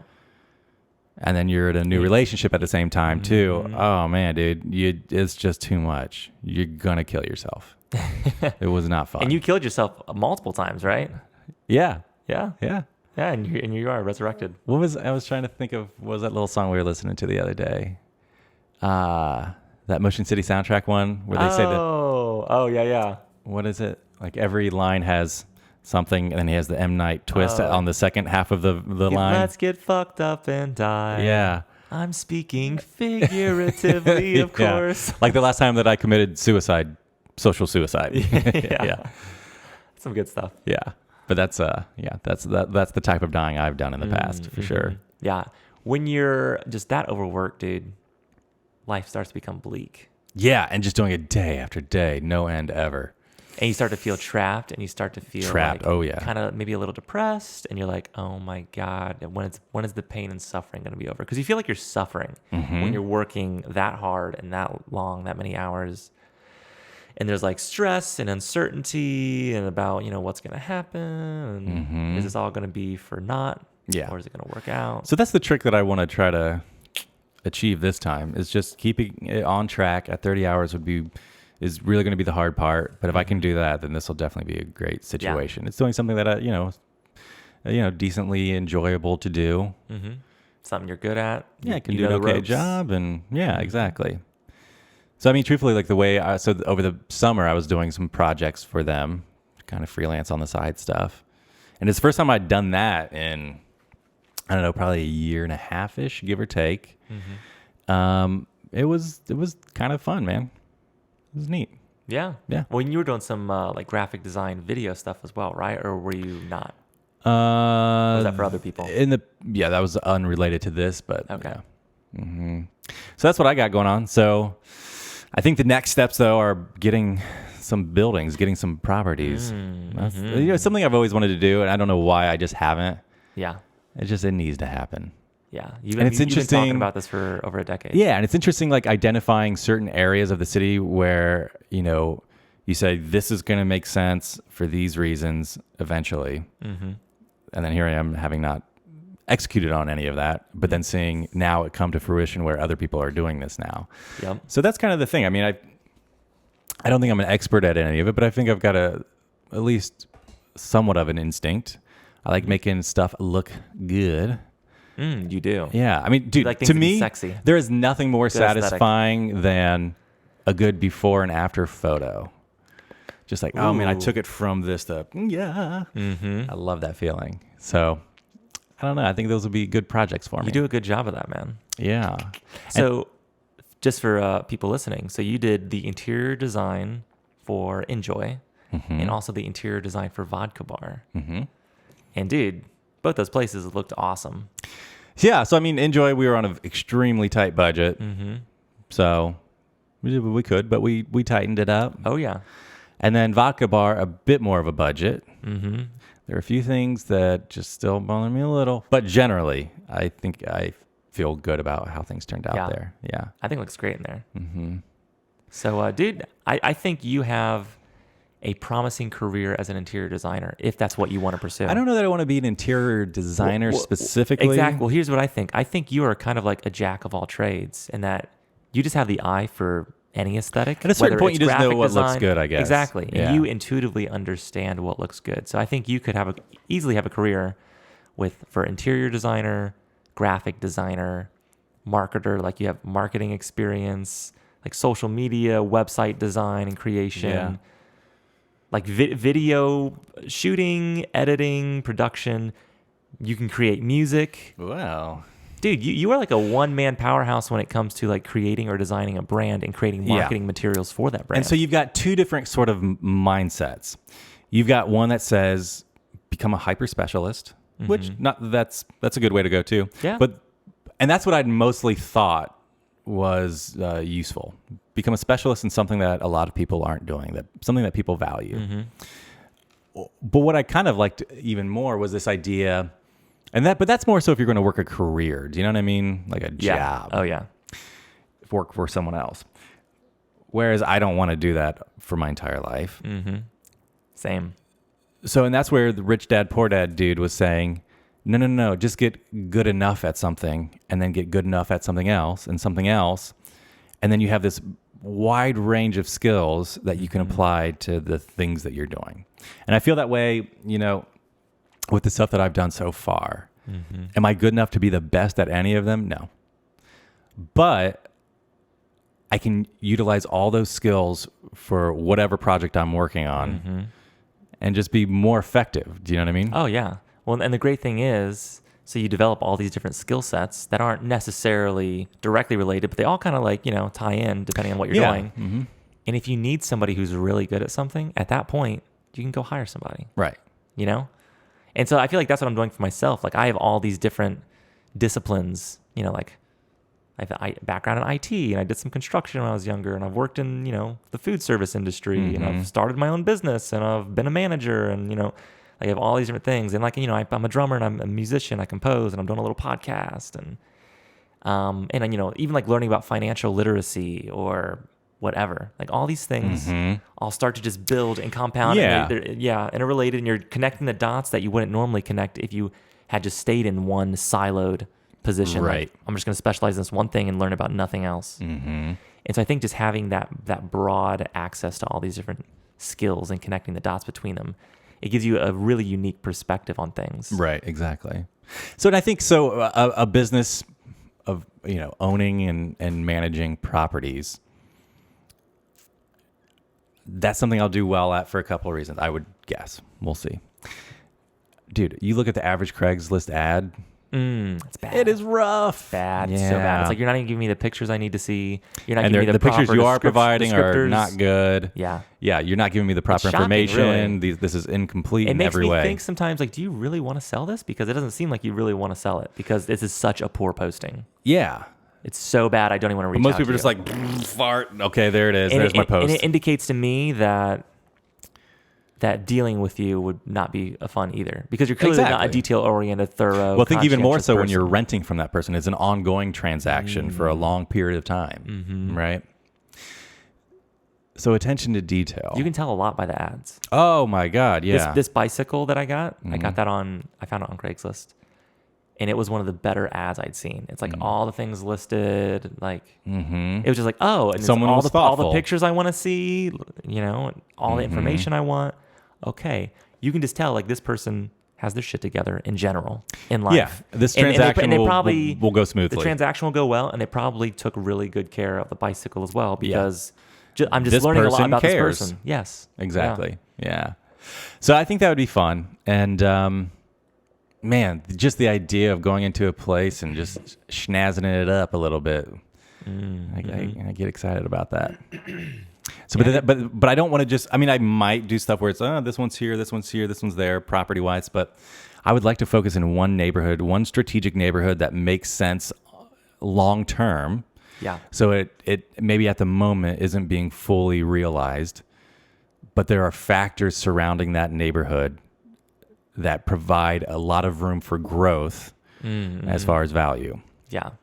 And then just continue to focus in that area, and you'll be the catalyst that starts kind of maybe getting the ball rolling. So maybe at a different point, it would be great to, you hit that tipping point where other people are starting to come in because they're starting to see the writing on the wall, like what's going to happen here. So yeah, man, we'll see what happens, but I like it that Ron's getting involved in it. Yannick wants to get on, on board with some of it. So yeah, just get it rocking. Maybe like a little 2-family first would be good. Yeah. Maybe 4. Maybe that's too much to It handle might be up too front. much to do it first. Yeah. I just want to find something where it's pretty good condition. Mostly, most of the value could be added in bathrooms and kitchens that are outdated, just for the first project, just so I don't feel overwhelmed at first. And, truly it's like any other sort of project. You listen to these podcasts, on this topic, and yeah, maybe your first project, you're not going to make a killing because you just don't know what's up yet. But just do it. Yeah. That's the biggest learning you'll take away from it is I can do it. Yeah. Theory is great, and you can learn a lot from that, but dude, you don't really. But the goal isn't to learn about it. The goal is to learn about to do it. Exactly. And so you just got to get at it. Exactly. Well, it's same thing with any, you listen to these YouTubers and that's what they say too. Is like, don't wait for everything to be perfect. Just do it. Just start making stuff. Well, and You'll get better with time. Well, and that's like something that's afflicted you and I for Oh yeah, dude. most of our lives, is this perfectionism that we have within us. Yeah, I've got to know everything beforehand so I can Yep. do it perfectly. Oh my God, it just seems so hard because it's got to be so perfect. It's overwhelming. I can't do it. Yep, I won't even try. Yeah, Because, dude, that's I want to do it. so messed If I'm going to up. do it, I want to do a really, really good job. And that seems like a lot of work. It's a lot of work. No. So, Yeah. moving on. All right, time to play video games or whatever. Isn't that so messed up? What is that about? Jeez. Ooh. Thankfully, I have gotten over a lot of that. Yeah, at least, yeah. So the recognition was there. Hey, something's off. Yes, I need to make changes. And so even with this podcast, I'm like, dude, it's not perfect. And dude, So? nothing can be perfect. And if what's perfect? perfect to one person is going to be, trash to another person. So it's just like, just do your thing, be authentic, be yourself, and just progressively get better, continuously improve. And it really is the best teacher. So I'm doing this podcast. I'm also doing my Drum Diary video series. Check it out, everybody. Check out the zine, the Drum Diary. Oh man. Yeah. The drums have sounded pretty good. They have. One recommendation: just EQ that stuff when you're done. You could even just use you could just have it like you can save it as a preset and then just apply it. Boom. And then because I was surprised at how good they sounded. They sound pretty good, especially after you tuned them up. Dude, just a little EQ, a little this, a little that. So I was doing some EQ on the entire track. I was doing it on like the stereo out. Yeah, that's good. I was doing like rock, like final mix rock or something. That was like one of the EQ options. Oh, really? Logic Pro. So I don't know if I should EQ just the drums or if I want to just do everything at once. Oh, I would do just the drums. Okay. Yeah, definitely. Okay. I'll start trying that. Yeah. But even with the drums, I'm playing that stuff, and what I'm doing is I'm just hitting, basically same setup here. I have 2 cameras, 2 lights, hit record on both, hit record on Logic, and I just do a bunch of takes. Yeah. And when I feel like I have a take that was good enough, that's when I stop, basically. But, you can get like an awesome take, like 90% of it's cool, and then you make one little mistake, and it's like, no one else is do I gonna even know, care, dude? Or I'm playing. I'm not really playing in time. I'm like kind of getting off, like speeding up a little faster. Because you don't even have a click, do you? I have a click playing. Oh, you do? Nice. I do, yeah. Oh, okay. So I'm listening to the song when I'm playing. With the click on. Nice. But yeah, and I'm definitely not near as good at drums as I used to be, like years ago. Yeah. Just because I'm so out of practice. But dude, I'm gonna keep getting better, keep practicing, keep doing it. So I've only released a handful of these videos, but wait until the 20th video or whatever. I'll be so much better. Yeah, for sure. Because otherwise, at what point do you deem it to be good enough? That's hard, man, knowing when it's done. Because especially when you see yourself progressing and getting better and better, it's like, oh, well, the stuff I released 2 months ago was trash by comparison. Maybe I'll wait another 2 months. Yeah. And see how much better I can get. And then I'll wait another 2 months. It's like, no, dude. Just do it. Just do it. Shia LaBeouf. Do it. Yeah. I love that video, dude. It's a good video. Yeah. Well, how would people find that? What is that called? Just Shia LaBeouf? Yeah, if you just do like Shia motivation LaBeouf, or something. Just do it. That was like that would. Bam, there it is. Just do it. Motivational speech. Because I think that's just a clip out of a much longer thing, and I think he did it on green screen so people could mess with it later. I see one with like people putting like the universe behind him and like a big explosion. Oh, really? Explosion Okay. Behind him. Yeah, it says it's this is like a 30-minute video, dude. Wow. Yeah, exactly. Okay, I haven't seen that. I just saw like little clips here and there. Even though it's so goofy and squirrely, I feel like I could watch that every day and get hyped up. Dude, maybe you should. Maybe I should, man. Build it into your routine. Yeah. Wake up in the morning. Like that's the first thing you watch. You're like, you're right, man. All right.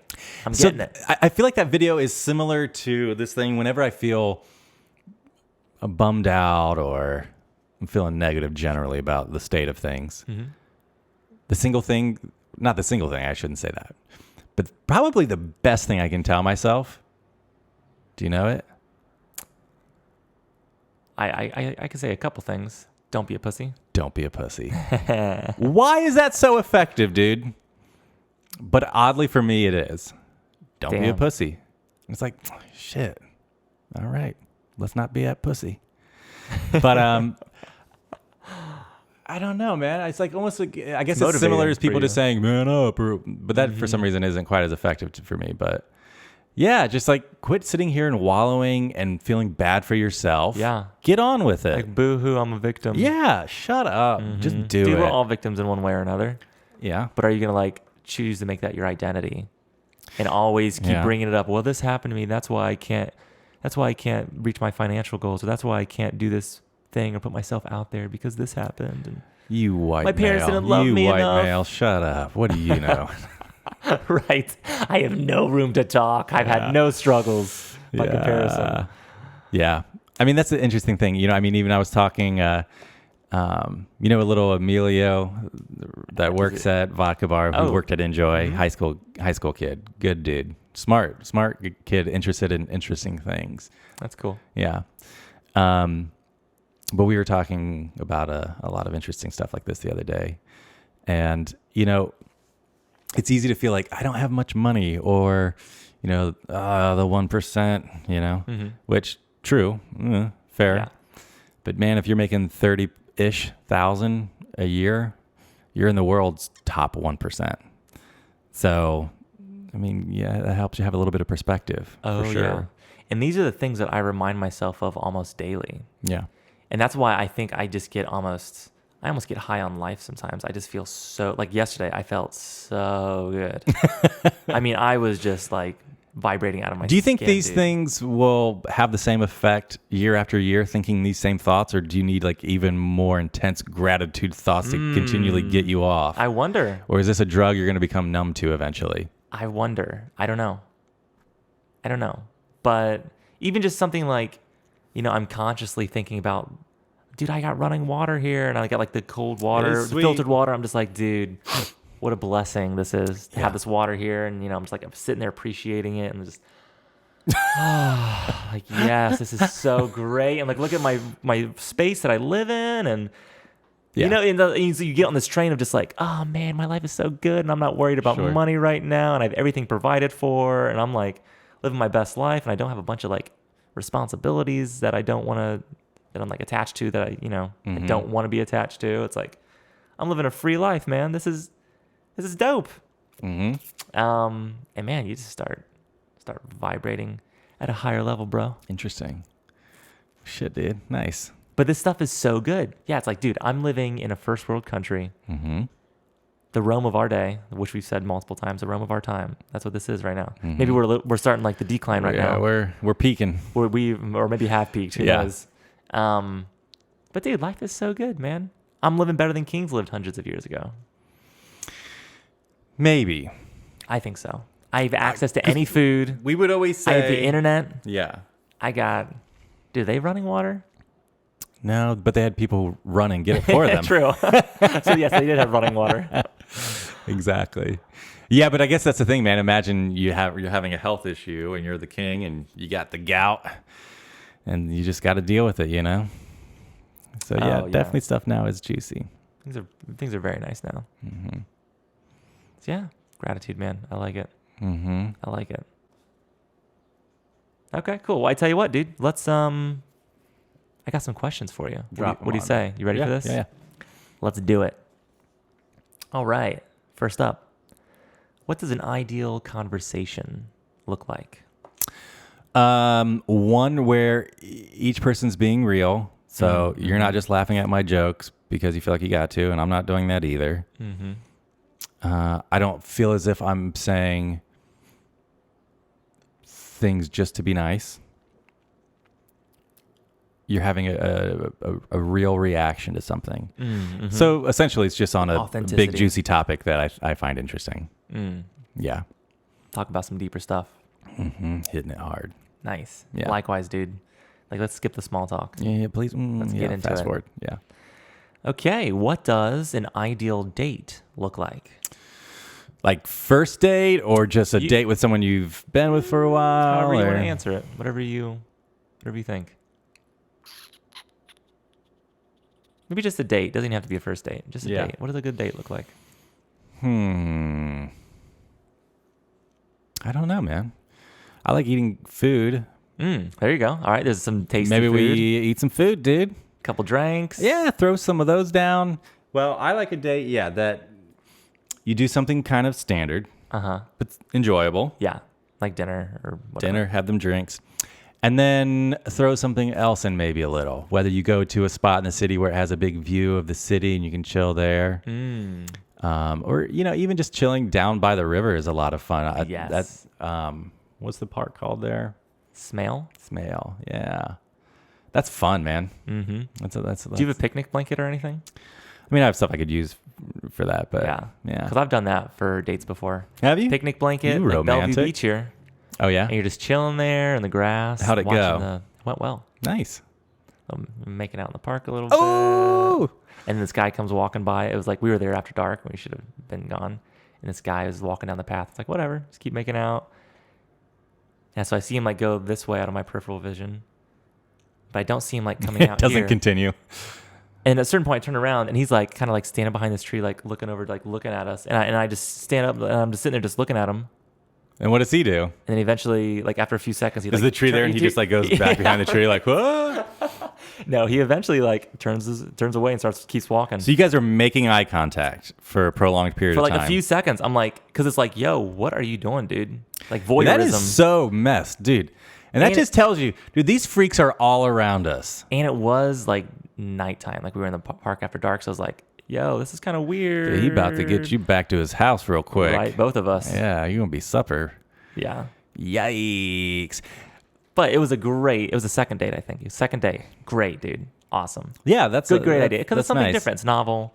Mm-hmm. Hanging out, we brought a couple drinks. Damn, dude, I'm just thinking now about that guy. That make me feel weird. Yeah. Well, because I've been, I don't know why, but I went on, on a kick listening to the crime podcast type stuff. What is it? It is bonkers. Are you listening to true crime or what's the name of it? It's called, I should know this off the top of my head. Crime Junkies. And they're fine, but I feel like they take a little bit of liberties with how they're telling the stories. Really? Inconsequential, though. It Yeah. makes it more fun, maybe.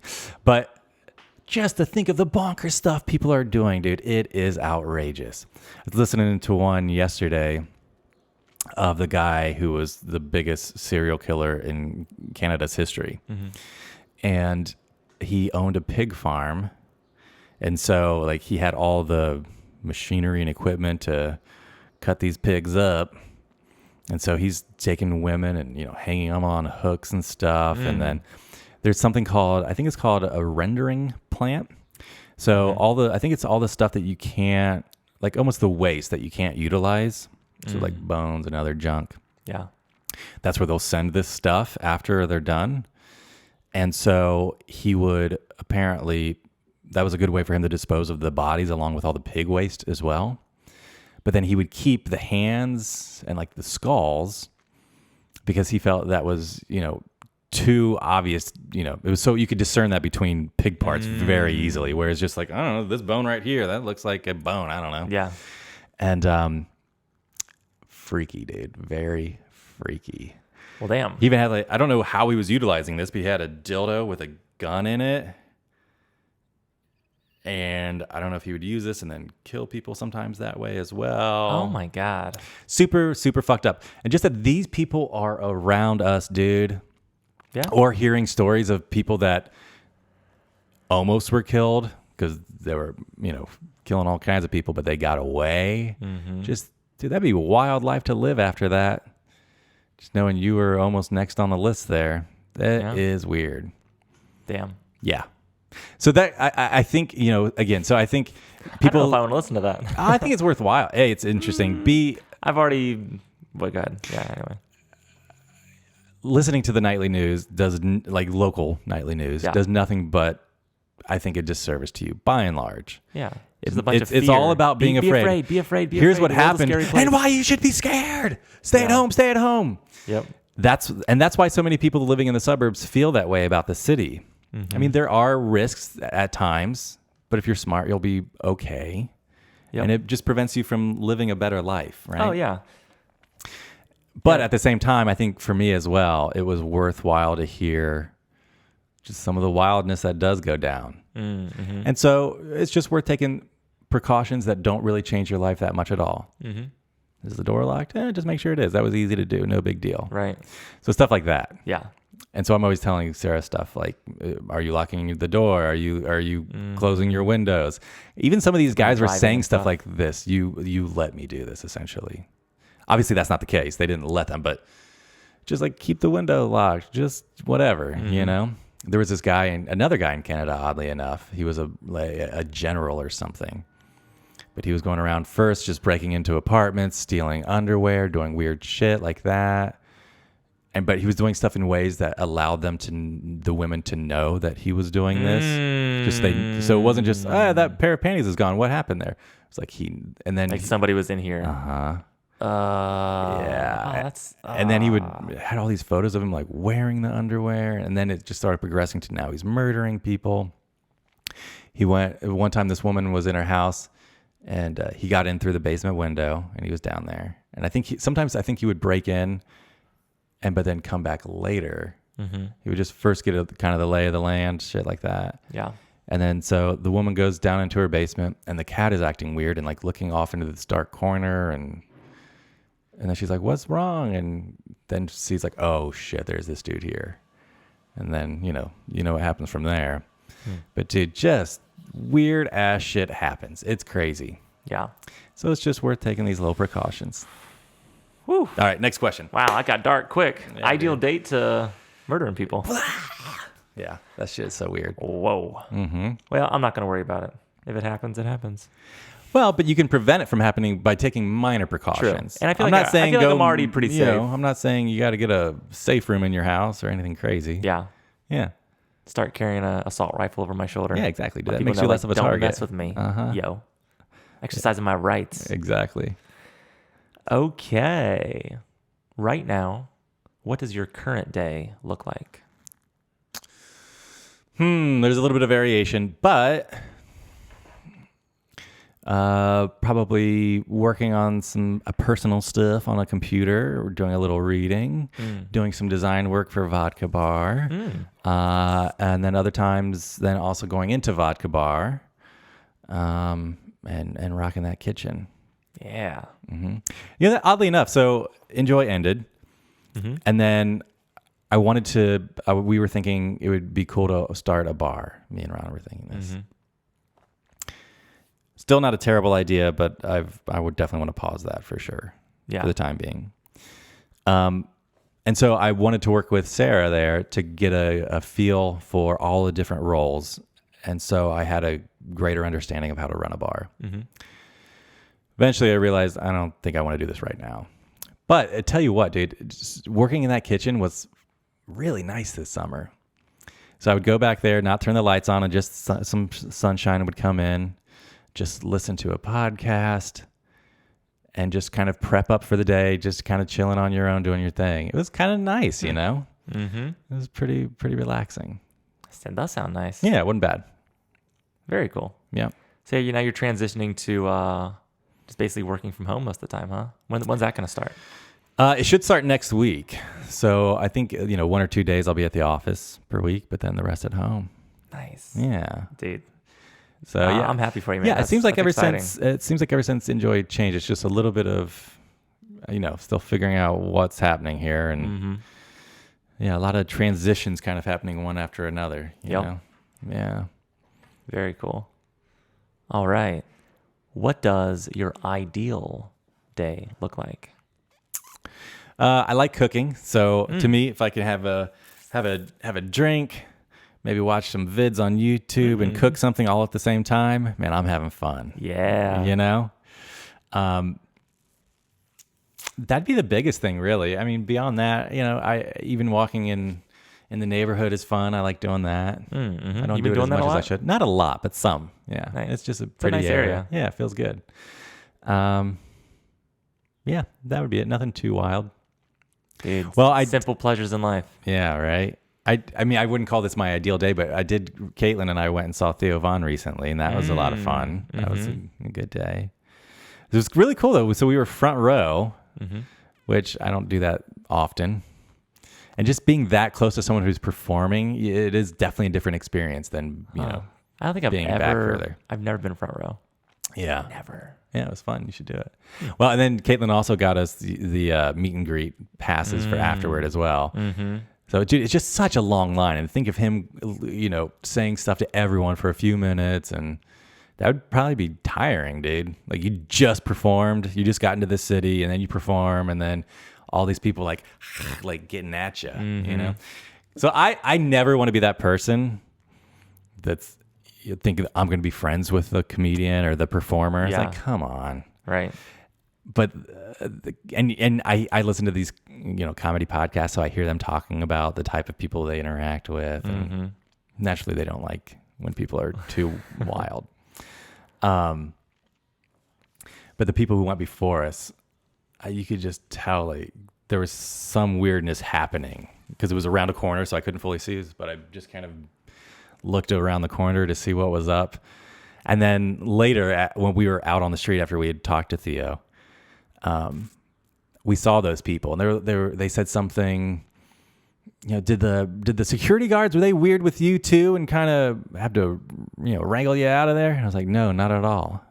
No, when it was time to go, I naturally knew it, and we left. But this girl, I think, was trying to all get at him, like, here's my email, here's my number, what are you doing? Yeah. Like, calm down, lady. Jeez. Yeah. That'd be a weird experience, man, having that over and over and over and over. But the funny thing is, so you could walk back there, and then Theo's got his side dude who takes the photos for you, all that stuff. You give him your phone. And then we've got these photos of both me and Caitlin talking to him where it's almost, we were just laughing so hard looking at these photos. It was like, Philip, Theo not laughing at something Philip's saying. Theo not laughing at something Caitlin's saying. Like, they just looked hilarious. It was so funny. He was like, whatever. Yeah, but it was funny to us. I mean, he was cool. He was fine. Yeah. It's just kind of like, hey, what's up? But moving on. Nice, dude. Yeah. So yeah, throw some stuff like that into your days. Yeah, a little variety, because I feel like I don't do Yes. that kind of stuff enough. I really don't. I get stuck in just what I'm doing and don't vary it as much as I should. And I feel like for me as well, I'm trying to get more of a routine because I feel like I've just been so like, I've been in a transitional phase as well where I'm figuring out like, okay, what habits am I trying to build? What am I trying to like get into like the groove on? Just start like doing it. But I want variety too. I crave variety. And that's why it's the odd thing is I don't crave variety, but when I get it, I like it. So that's why it's hard for me. Well, start doing it, dude. Yeah, agreed. Start doing it. Yeah. Okay. This is a kind of a similar question. What does your ideal life look like? Not working that much. Same. So it'd be great, you're 50, you're 55, not spending too much time. Definitely not spending time on stuff you don't want to. So, I mean, yeah, still working maybe a little, but maybe it's 2 or 3 hours here and there. Just oversight, essentially. Yeah. The stuff's still on track. So that, I still like the kind of that idea we talked about earlier of a home base in the city and then a spot outside of the city would be great.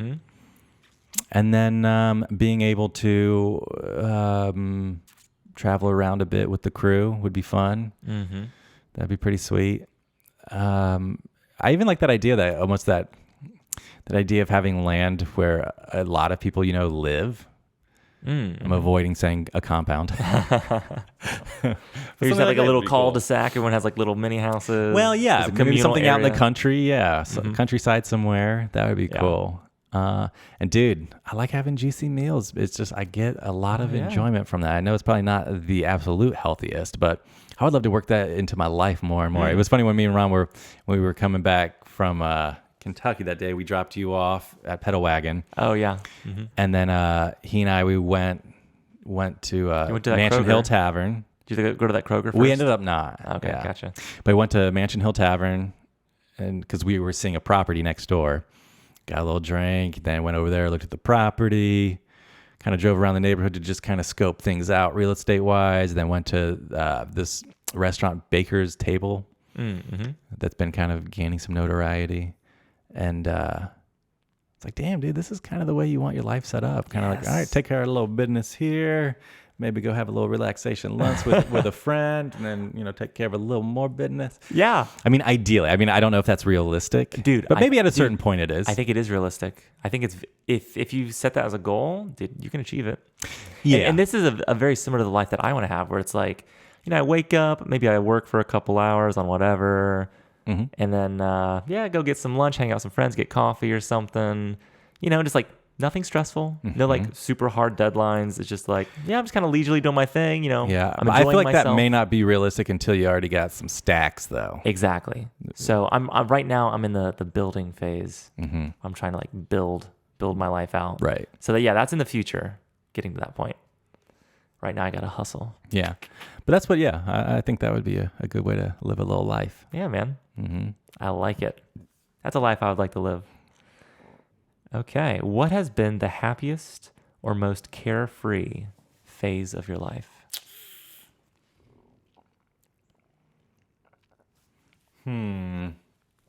Happiest or carefree phase? I'm trying to think of all the different phases. Mm-hmm. Had a few different phases.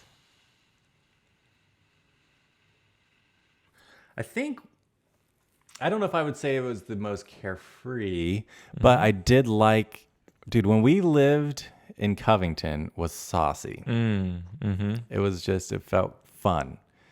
Yeah. Because you were still living down here like pretty early on days for you. Mm-hmm. So that was probably exciting. And, Yeah. you know, stuff with the wife had ended for me. Mm-hmm. And I don't know. So it felt like there was some new lease on life that was happening. Yes. You know? Mm-hmm. And I felt like we lived in a spot that looked visually attractive, so it felt good being there. And you did a good job doing the interior design of that space as well. It's all coming back around here, yeah. Because people who came and visited that place would be like, whoa. Why are what? two dudes living? Are you guys gay? People thought we were gay that lived there. Like, they didn't know we were brothers. It's like, no, we're brothers. These two gay guys living here. Because this is way too No nice two up in here, way white too straight dudes fashionable. are living, yeah. It looked good in there. Yeah. Yeah, man. You did a good job curating that space. It took a lot of time, man. It was fun, though. I liked it. So I almost feel like that was my first experience with it, with kind of designing a space out. Mm-hmm. Yeah, so that was fun for sure. Yeah. Um, Yeah, we had a lot of good times over there. yeah, definitely. And just like, cooking with the good foods. yeah, and we're, grilling out on the deck. video and- games and Yeah, Netflix and just like we got at it making music hard. together and going out and doing cool stuff. Mhm. Yeah, Little it was parties, fun. little shindigs here and there. Covington was a good time. Yeah. We'll buy that place one of these days. Yeah, we should have. We should have then. I think one of my goals is just to buy every place I've ever lived in. Eventually. Ideally, if you're like sitting on that much. Exactly. But yeah, agreed. At least buy the childhood home. There you go. Minimum. All right. What are some of your biggest struggles in life? Yeah. I think definitely just that imposter syndrome. All kinds of people talk about that, even highly successful people. But yeah, always feeling like you're kind of pretending a little bit and you don't quite really belong there. Mm-hmm. Probably that. Hey, same here. Yeah. I think I've gotten it's over pretty it. common. Yeah, I've gotten over that quite a bit, which, dude, it feels liberating to just let all that go. And it's like, who cares? Mm-hmm. Yeah, imposter syndrome. We'll get over it. We'll make this work. Word? Who inspires you? Who is not well known? Or who is well known? Yeah, I've got some maybe that are not well known, but only a little. It really is people like this, right? Like Ray Dalio. You read about his life. Mm-hmm. Dude is a baller. Oh yeah. He inspires me too. He's cool. I love how he just name drops, but it's normal because it's just the crowd he runs in. Yeah, he's like, these are just the people I hang out with. Yeah, I was talking about Talking to the leader about of China. spirituality with the Dalai Lama, and I was telling him how it's really just all a chemical reaction and happening within your brain, and I was recommending books to him and blah blah blah blah blah. Yeah. It's like, jeez, dude. Dude, when am I going to hang out with the Dalai Lama? Yeah. Let's get him on the... Or he was saying how Yeah, he was doing these personality tests that I don't know if he had devised them or someone else, Mm-hmm. but he was saying how he was giving it out to all these other baller level people. Elon Musk. I don't know if it was Bezos was on that list. Bill Gates. Just like, hey, can you take a test for me? Who else is going to be able to say it to those guys and be like, yeah, this is worth my time to take your stupid personality test for you personally? Mm-hmm. I know. When somebody opens the door... Oh, it down just there, pulls the air. Air vacuum, yeah. It's wild to hear him talk like that. Yeah. He's an interesting guy, and I like the way he thinks. I like Ray Dalio. Yeah. So it's pretty much just anytime I read a book about an interesting character, right? Or just, I don't know. I obviously I always think Sam Harris is a pretty interesting fella. Dude, Joe Rogan, oddly enough. Mm-hmm. And I feel like a lot of people go, he's the dumb man's smart man. Do you know what I mean? Mm-hmm. Yeah. But I love him. He's just a friendly dude who's figured it out. I do the things I like. Mm-hmm. Dude, that's a life I'm trying to build for myself. He just seems so open-minded. And, I was and am, pretty progressive. But it's interesting when he talks to people that are conservative and just finding common ground with everyone.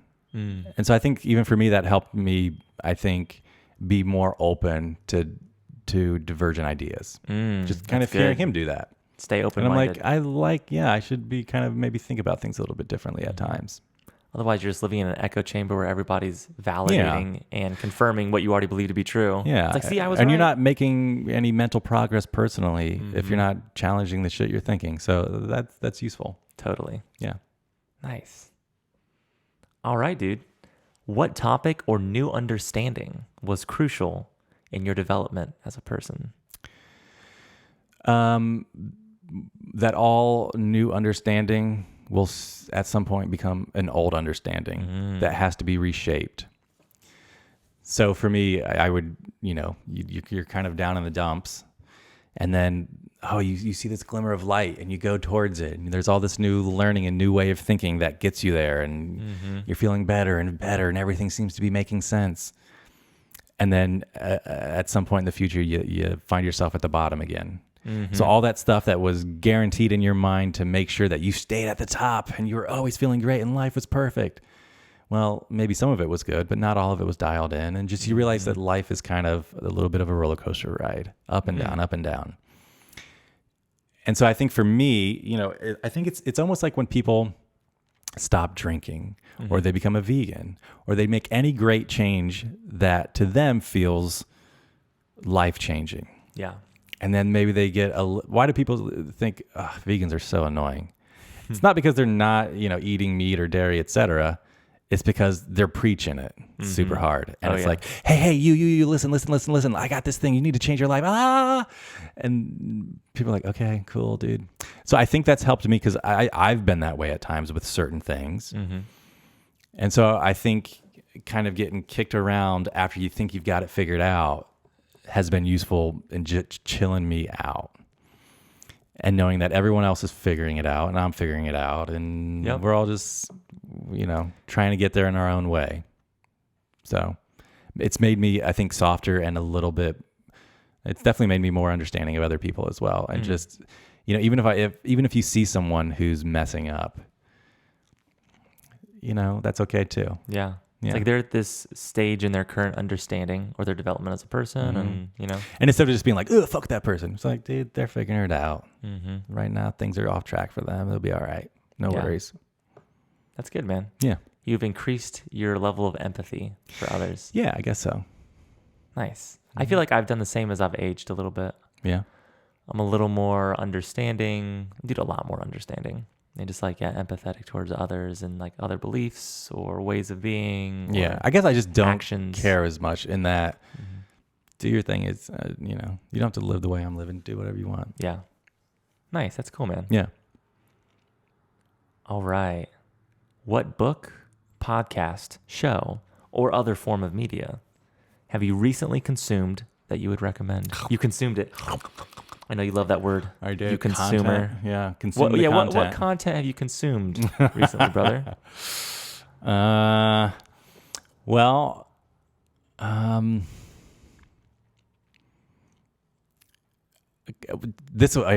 here's a weird one. I've never been big on car racing in any way. And in particular, in the U.S., you're most familiar with NASCAR, and it's not attractive to me. But I find cars very interesting. But I kind of went down the rabbit hole with F1, just because the technology is overwhelmingly just ahead of all these other races or race series or whatever they're called. Yeah. So even compared to IndyCar, where the cars look very similar, like those are still pretty low tech in comparison to what these F1 cars are doing. So there's a channel on YouTube that I can't recall the name at the moment, but he goes into great detail on every single topic of how the cars are generating their power, how they're storing power, how they're specifically F1 cars. Like the tire compounds and their varying hardnesses and how they space them out throughout the race. It's not called Formula One, is it?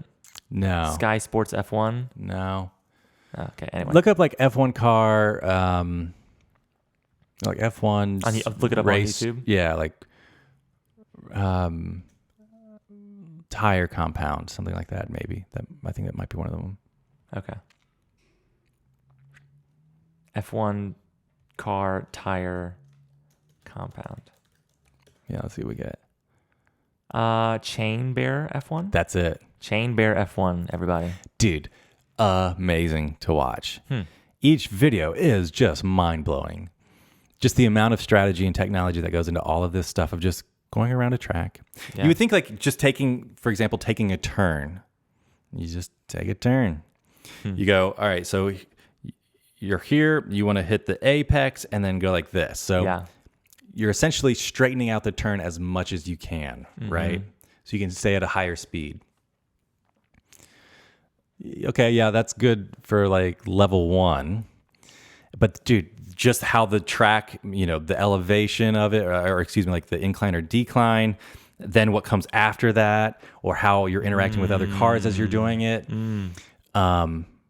So think of if you're going around a turn and then it starts going down. So it goes down. So think of your car, like how that would feel if you're doing that quickly. You'd feel like you're kind of coming up, right? Yeah. So you're actually getting less downforce at that time than you would otherwise. And so that affects, so different corners can be way more tricky than others, or dangerous even, because the car is not experiencing the same amount of downforce as it would in other turns. Just, dude, the depth that they go into, I can't even possibly explain, but it is awesome to check all this stuff out. Yeah. So that's the funny thing is I still haven't really watched many F1 races, but I would like to start doing that. Dude, we should go to an F1 race. Yeah, it'd be awesome. I think maybe there might be at least one in the U.S. because it's just all around the world. Oh, okay. I think it'd be cool. What's the one? I think they do one in Monaco. And it's actually on the streets. So some of them are on racetracks and some of them are just on like downtown streets of cities. This is in France, Monaco. Yeah. No. What's the one that's like its own? Is it Monaco or Morocco? One's its own country and it's just for the hyper rich. I always get confused between these two. It's the second smallest country in the world besides the Vatican. Singapore? No. Singapore's It must be really smaller tiny. than that, yeah. Okay. At any rate. But yeah, let's do that, It'd man. be a blast. That's bucket list. That'd be fun to do. Nice. Yeah. So anyhow. Okay, I'll have to check this channel out. That sounds pretty Dude, sweet. it is so sweet. Yeah. So cool. All right, dude. Well, I got one more question for you. All right. If there is one piece of wisdom or advice you would share with your younger self, what would it be? Buy some Bitcoin. Eat more cheeseburgers. Right now. Yeah. It's just generally have less fear. Yeah. Things are never going to go off the tracks that badly. Just do it, say it. And yeah, if they go off a little bit, you're going to be able to adjust. And even if they things are do, not man, isn't that almost a little bit more fun in the long run? Mm-hmm. So that's what I would say. Nice. That's some good advice. Get rid of the fear, man. Yeah. We were talking about this the other back. day. We were the kids that would grow up. You'd have, let's say you get some stickers from somewhere and you're waiting for the perfect time, or like a little temporary tattoo. You're waiting for the perfect time to use it. And it's going to come. It's going to come. And it never does, man. Just get them, use them immediately, move on, dude. Yeah. There's too much of this overthinking. Is not good. Overthinking, fear, perfectionism, et cetera, et cetera. Yeah, they all fall into the same blob of ugh. Yeah. Yeah. Yeah, I don't need that in my life. Nah. Dude, live now, get a little messy. Who gives a shit? Yeah. Dude, I'm getting messy, man. It's happening. messy. Yeah, I'm yeah, getting yeah. messy. I really think so. Dude, this is so messy, y'all, isn't this? This whole conversation was messy. It was. I guess maybe that's a good way of thinking about it. Yeah, just get messy, Just dude. get messy, dude. Yeah. You'll figure it out. For sure. Awesome, dude. Well, brother, everybody, my brother Phillip. You're a sweet man. If anybody needs some interior design work, graphic design work, needs a song made, needs a video shot, edited, produced, needs a website built, needs some market research done, just needs like a super intelligent baller dude to talk to. 1-800, yeah. Yeah, 1-800 Phillip Ranly. So yeah, dude, thanks so much for coming on here, man. This has been fun. sweet. Absolutely. Third time's a charm. Yeah, It's finally yeah. going out there. All right, cool.